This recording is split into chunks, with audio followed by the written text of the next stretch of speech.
नमस्कार। आज हम हमारे व्याख्यान में महाकवि कालिदास द्वारा विरचित महाकाव्य रघुवंशम का अध्ययन करेंगे।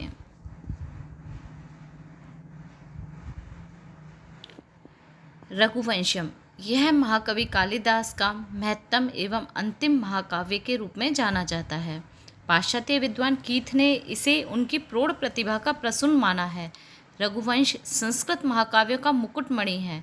कालिदास के सब काव्यों में ही नहीं अपितु समस्त संस्कृत साहित्य में रघुवंश एक उत्कृष्ट महाकाव्य है। दंडी ने अपने काव्य आदर्श में महाकाव्य के जिन लक्षणों का निरूपण किया है उनका निर्माण रघुवंश के आधार पर ही किया गया है। रघुवंश कालिदास की प्रौढ़तम प्रतिभा का परिचायक है, जो 19 सर्गों में पूर्ण वर्णित 1569 श्लोकों का महाकाव्य है। इस महाकाव्य में सूर्यवंशी 31 राजाओं के जीवन का वर्णन है। दयालु एवं प्रतापी राजा मनु, दिलीप, रघु आदि से लेकर विलासी राजा अग्निवर्ण तक की कथा आरोह अवरोह में वर्णित है। बीच बीच में कौत्स, वर्तंतु शिष्य, ताड़का वध, सीता परित्याग जैसी उपकथाएं भी संग्रहित हैं। रघुवंश की कथा राजा दिलीप के चरित्र से प्रारंभ होती है। दिलीप सर्व संपन्न होते हुए भी पुत्र विहीन होने के कारण अत्यंत दुखित होकर अपनी रानी सुदक्षिणा के साथ गुरु वशिष्ठ के आश्रम में पहुंचते हैं। वशिष्ठ के आदेशानुसार राजा कामधेनु की पुत्री नंदिनी की सेवा का व्रत लेते हैं। कुछ दिन बीतने पर गौ राजा की सेवा शुश्रूषा की परीक्षा लेने के उद्देश्य से चरती हुई हिमालय की गुफाओं में प्रवेश कर जाती है। वहां सिंह द्वारा आक्रमण करने पर राजा सिंह से गौ को छोड़ देने के लिए प्रार्थना करता है। गाय की रक्षा के लिए राजा अपना शरीर अर्पित कर देता है। इस भाव को देखकर नंदिनी प्रसन्न होकर पुत्र प्राप्ति का वरदान देती है। तृतीय सर्ग में रघु की उत्पत्ति, यौवराज्य तथा अश्वमेध में उनके द्वारा प्रदर्शित पराक्रम का वर्णन हुआ है। यज्ञ समाप्त होते ही रघु को राजा बनाकर दिलीप पत्नी सहित वन को चले जाते हैं। रघु दिग्विजय का वृत्तांत चतुर्थ सर्ग में वर्णित है। पंचम सर्ग में रघु की दानशीलता का चित्रण हुआ है। रघु का राज्य कोष उनकी असीम दानवृत्ति के कारण रिक्त हो गया है। उसी समय कौत्स नामक एक ब्रह्मचारी विप्र 14 करोड़ स्वर्ण मुद्राएं मांगने के लिए आते हैं।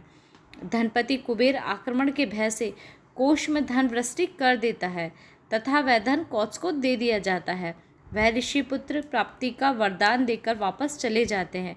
इसके बाद 3 सर्गों में अज का जन्म, इंदुमती स्वयंवर, अन्य राजाओं को परास्त कर अज का हृदय विदारक विलाप वर्णित है। 9वें सर्ग से 15वें सर्ग तक रामचरित्र वर्णित है। कालिदास ने इन सर्गों में राम के चारित्रिक वैशिष्ट्य का वर्णन किया है। इसी बीच 14वें सर्ग में सीता चरित्र का वर्णन है।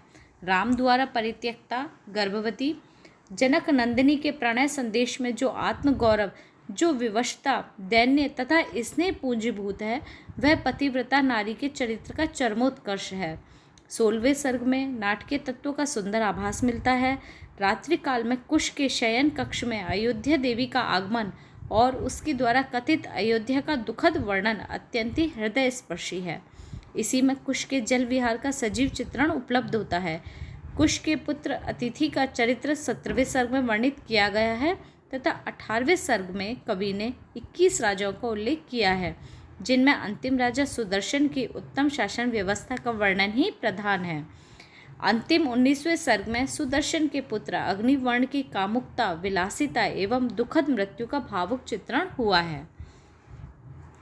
रघुवंश कालिदास की प्रतिभा का काव्य रूप में सर्वोत्तम निदर्शन है। कवि की प्रतिभा का प्रस्फुरण पद पद पर परिलक्षित होता है।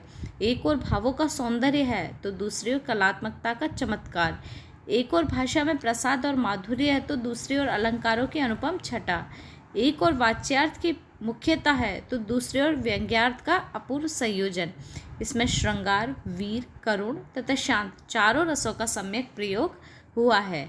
जैसे अग्निवर्ण के विलास वर्णन में श्रृंगार, रघु, अज व राम के युद्ध प्रसंगों में वीर रस, अज विलाप में करुण रस तथा वाल्मीकि, वशिष्ठ व सर्वस्व त्यागी रघु के वर्णन में शांत रस का प्राधान्य है।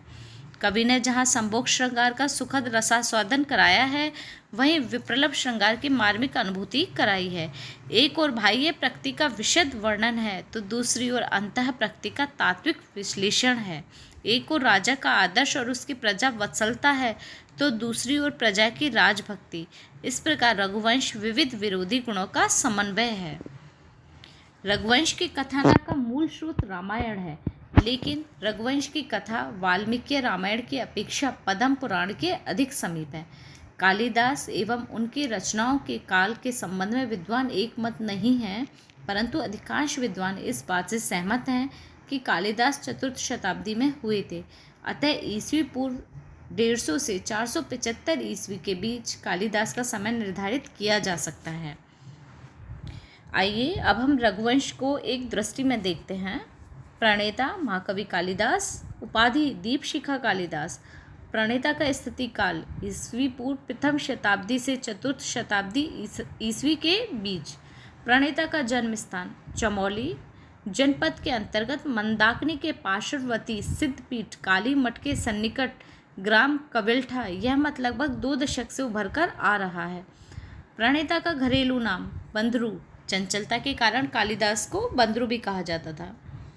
प्रणेता का गढ़वाली नाम कालू, कालीचरण, कालिका प्रसाद और कालिका दत्त। कृतित्व 2 खंड काव्य, ऋतु संहारम तथा मेघदूतम। 3 नाटकों की रचना की है कवि कालिदास से, मालविका अग्निमित्रम, विक्रम उर्वश्यम एवं अभिज्ञान शाकुंतलम। और 2 महाकाव्य हैं रघुवंशम तथा कुमार संभवम। उपजीव्य पद्म पुराण एवं रामायण। सर्ग संख्या रघुवंश में सर्गों की संख्या 19 है। कुल श्लोक संख्या 1569। सर्वाधिक श्लोक 12वें सर्ग में 104 है, जबकि सबसे कम श्लोक संख्या 18वें सर्ग में है, जो कि मात्र 53 है। धन्यवाद।